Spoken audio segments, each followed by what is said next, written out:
আসসালামু আলাইকুম। শিরোনামে আমন্ত্রণ জানাচ্ছি আমি ফারজানা ইয়াসমিন।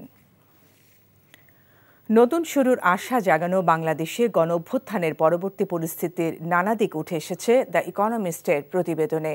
প্রতিবেদনে বলা হয়, শেখ হাসিনার কর্তৃত্ববাদী শাসনের অবসান ঘটানো গণঅভ্যুত্থানের প্রায় ১ বছর হয়ে গেল।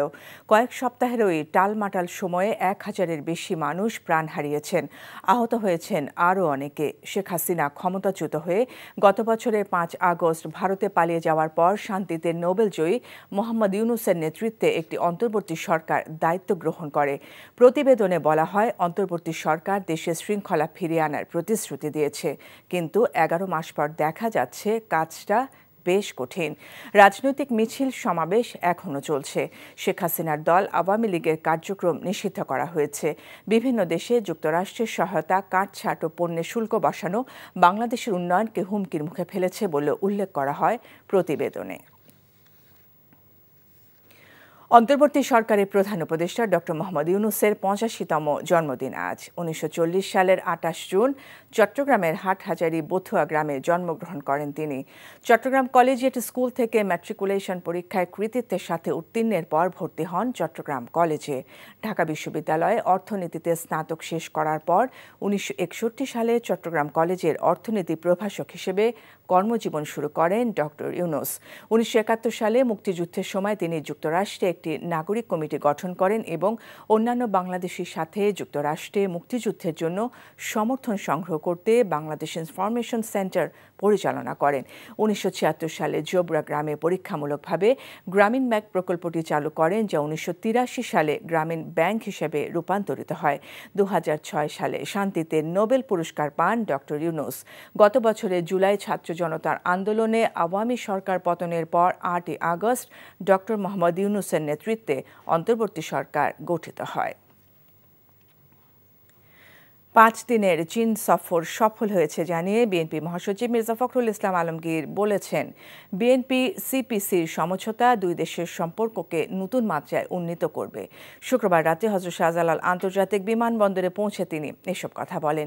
এ সময় সিপিসির নেতারা বিএনপির ভাইস চেয়ারম্যান তারেক রহমানকেও আমন্ত্রণ জানিয়েছেন বলে জানান মির্জা ফখরুল।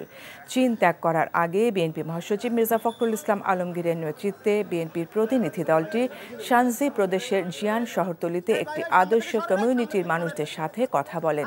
তাদের স্বাস্থ্যসেবা, স্বেচ্ছাশ্রম, প্রতিবন্ধী পুনর্বাসন ও শিক্ষা কার্যক্রম সম্পর্কে অবগত হন।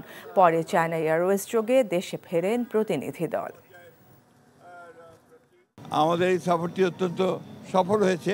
তারেক রহমান সাহেবকে তারা দাওয়াত করেছেন এবং খুশি হয়েছেন যে তিনি এখন নেতৃত্ব দিচ্ছেন, এবং আমরাও তাদেরকে দাওয়াত করেছি, তারা দাওয়াত গ্রহণ করেছেন এবং একটা পার্টির মধ্যে পার্টি টু পার্টির একটা ২ বছরের রাজনৈতিক ডায়ালগের জন্যে, পলিটিক্যাল ডায়ালগের জন্যে একটা এমইউ করারও আলোচনা হয়েছে। এনবিআর আওতাধীন দপ্তর সংস্থায় কর্মরত কোনো কর্মকর্তা কর্মচারী বিনা অনুমতিতে অনুপস্থিত, কর্মস্থল ত্যাগ কিংবা বিলম্বে উপস্থিত হলে তার বিরুদ্ধে সরকারি বিধি মোতাবেক শাস্তিমূলক ব্যবস্থা নেওয়া হবে বলে জানিয়েছে জাতীয় রাজস্ব বোর্ড। শুক্রবার এনবিআরের পাঠানো এক বিজ্ঞপ্তিতে বলা হয়, চলমান আন্দোলনের কারণে দেশের অর্থনৈতিক কর্মকাণ্ডের প্রাণকেন্দ্র হিসেবে থেকে জনগণ কাঙ্ক্ষিত সেবা পাচ্ছেন না, যা সরকারি কর্মচারীদের জন্য প্রযোজ্য বিধিবিধান অনুযায়ী শৃঙ্খলা পরিপন্থী ও শাস্তিযোগ্য অপরাধ। তাই বোর্ডের আওতাধীন কর্মকর্তা কর্মচারী বিনা অনুমতিতে কর্মস্থলে অনুপস্থিত, অফিস ত্যাগ, বিলম্বে অফিসে উপস্থিত হলে তার বিরুদ্ধে সরকারি বিধি মোতাবেক ব্যবস্থা গ্রহণ করা হবে বলে উল্লেখ করা হয় বিজ্ঞপ্তিতে।